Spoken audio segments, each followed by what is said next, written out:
Okay, you might think the beaches are the biggest draw to the Tampa area, and they probably are. I mean, the weather really is the biggest draw, but lake life is a big draw for a lot of people. Let me explain some of the ins and outs of lake life here in the Tampa area.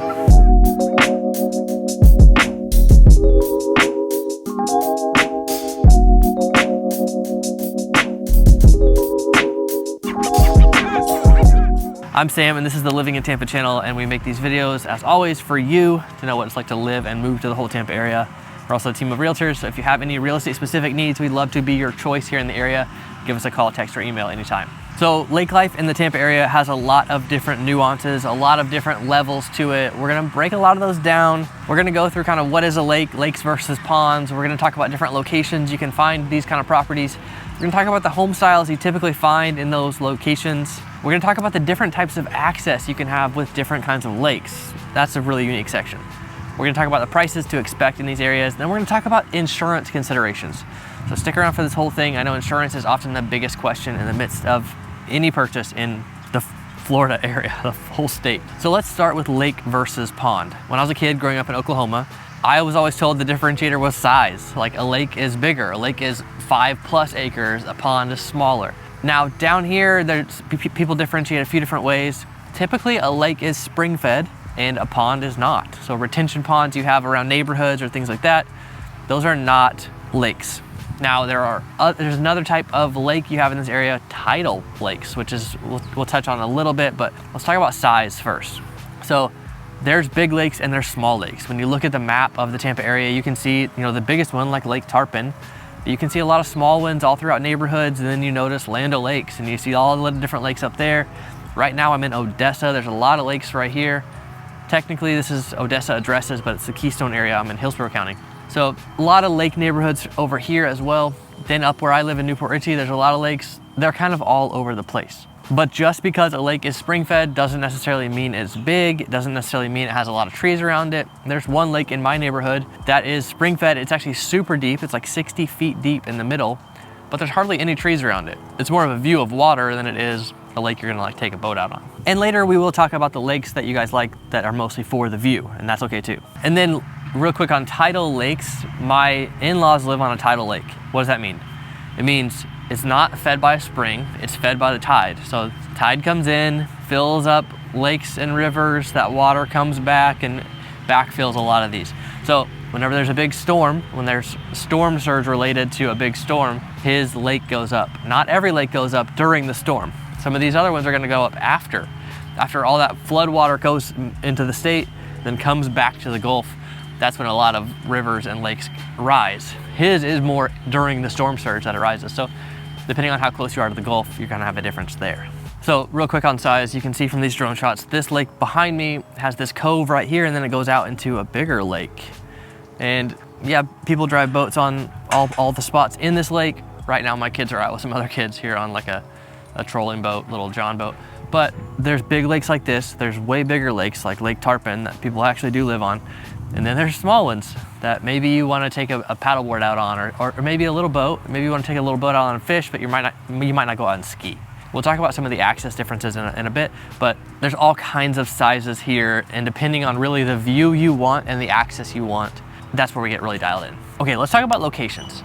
Of course, the standout location is Land O'Lakes. Makes sense, the name is Land O'Lakes. Now, some people have moved down here from Minnesota and they kind of joke about the name because they are the Land O'Lakes, the land of 10,000 lakes. Land O'Lakes has a lot of lakes. It genuinely does. A lot of them are super beautiful. A lot of them have neighborhood access and neighborhoods up there like Lake Padgett Estates. It has really cool like community access to the lake. Some people do live on the lake, but then there's also community boat ramps right in the neighborhood that you have access to by living in the community. And then there's like Wilderness Preserve, which is a really nice like resort style neighborhood that has these like beautiful like lakes that the neighborhood has access to. So there's a couple different levels even out in Land O'Lakes. Where I am in Odessa, Keystone, you can see it kind of central here in the Tampa area. There's also a lot of lakes. This is one of the areas that people drive through and really love, the kind of winding neighborhoods. Whenever you have houses that are built around these lakes, one thing that changes in the neighborhood is it's just not square. It winds and there's cul-de-sacs and it kind of has a different feel to it that's really, really charming and really kind of a quiet, quaint feel. This area specifically also has pretty easy access to Tampa. You're really not far out at all. You're in Hillsborough County, which is Tampa County. Getting to the airport, getting to downtown, getting down into West Chase or over to Citrus Park is all very fast from right here. And then another location I want to hit on in Pinellas County is Lake Tarpon. Now there's a lot of places around Lake Tarpon you can live, whether that's on the Tarpon Springs side or it's the East Lake side or down to like the southern edge, which is a little more East Lake and then Palm Harbor.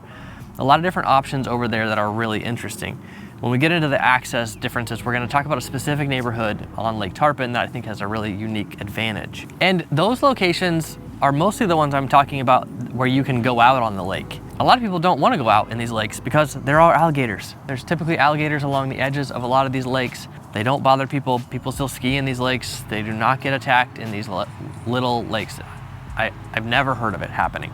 Now, if you're feeding an alligator, it might bite you. That's kind of the parameter when you're here. But if you do just want an area with a lake view, those are all over the place in all different types of styles of lakes as well. When it comes to home styles, around these lakes, there's a lot of older homes or there's a lot of one-off custom homes. There's not a lot of neighborhoods. Now there are a few neighborhoods that have lake access, but they're typically not built like on the lake. Maybe the neighborhood has a boat ramp, but it's not like every house has lake access. So a lot of these are bigger custom homes, typically older. There's some kind of modern ones, but there's a lot of older houses, especially as you go out further in an area like Land O'Lakes. A lot of those are 60s, 70s houses that are built all around these lakes. And a lot of our clients really love those houses and those settings. It has a really unique kind of charm. Okay, access differences. This is where you really start to understand the nuances, okay? So let's start with, you're just on a lake for a view. No problem. Some people think, oh, I just need like water in the back. So even if it's a retention pond, that's fine. A lot of our clients think like that. They're moving to Florida, they want to see water. Okay, no problem. As you get to bigger and bigger lakes, like a lot of people just want the lake with the view. They don't need to go out on it. In that scenario, we're typically ending up next to lakes that don't allow combustible engines. And that's super common. A lake really needs to be a certain size for it to accommodate a combustible engine, especially like skiing or things like that. Okay, the next level of access would be on a lake where you can go out on it with an engine. This one right here is a good example of that. The bigger lake that's out from the cove, you can easily ski on or tube or kneeboard or things like that. And we've done that with these friends of ours and our kids out there. It's super fun. And going back to the first classification, lake for a view, some of those neighborhoods do allow you to still go out there with a kayak or a paddleboard, but some of them don't. And that's going to be kind of dependent on the neighborhood restrictions. But really common that you could still go out and kayak or paddleboard and fish or things like that. So obviously if you want direct lake access like this house has, where it has a dock in the back, has the boat up here, like there's not as many of those. Now there's hundreds and probably thousands of them in the Tampa area, but a lot of people that live on these lakes, they don't want to move real fast. So these houses don't come on the market a whole lot, but so if you do want one, we kind of have to watch specifically for certain areas that you really like, and then we can snag that.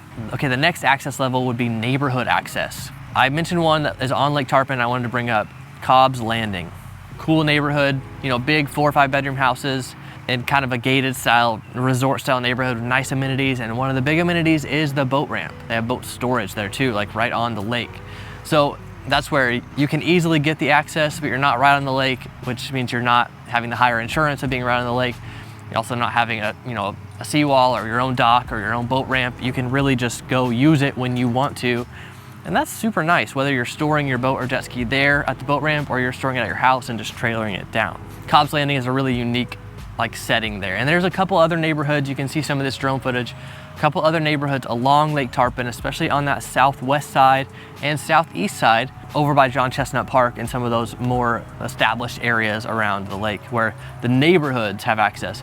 As you go further north, it's a little less neighborhood access and more kind of one-off access. Obviously with boat ramps along in all the parks and things like that where you can get in. Another one that I really like with neighborhood access is Paget Lake Estates. Now in Paget Lake Estates, there are a lot of houses on the lakes, but then there's other houses that aren't that have access to a few different lakes. Another unique thing about that neighborhood is there's also like horse stables that you can have access to as a resident in the neighborhood. Super interesting. Okay, real quick on prices. Obviously prices can range dramatically in these kind of areas, but not as expensive as you might think.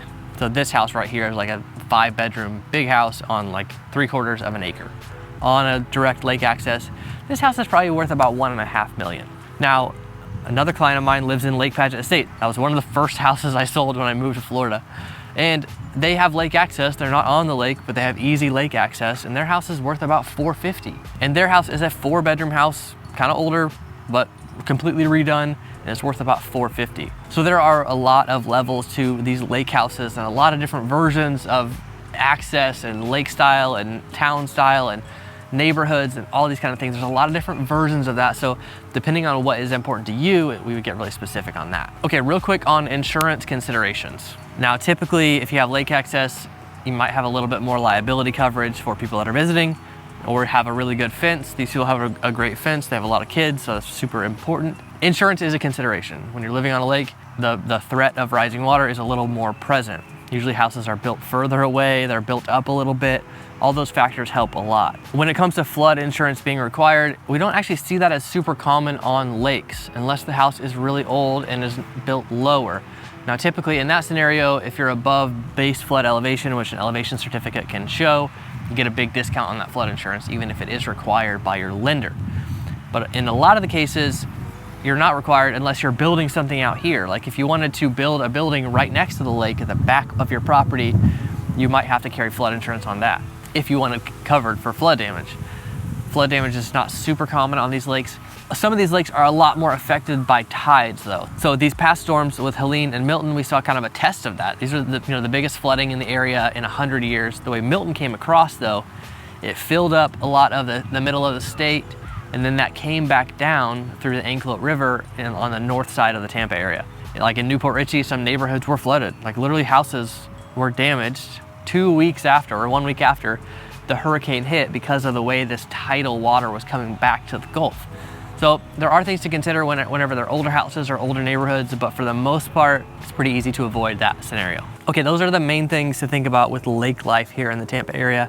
I hope you found this information valuable, and if you made it to the end of the video, we definitely want to hear from you. Give us a call, text, or email anytime. Thanks for coming by.